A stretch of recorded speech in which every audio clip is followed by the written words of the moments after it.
संजय राऊत यांनी महाराष्ट्रातील सत्ता समीकरणांवर भाष्य करत मोठं वक्तव्य केलं आहे.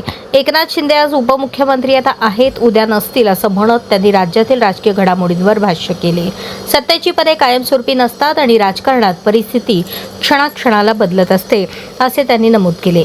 त्यांच्या या विधानानंतर महाराष्ट्राच्या राजकारणात नव्या चर्चांना उधाण आले असून सत्ताधारी आणि विरोधकांमध्ये पुन्हा आरोप प्रत्यारोप सुरू झाले आहेत.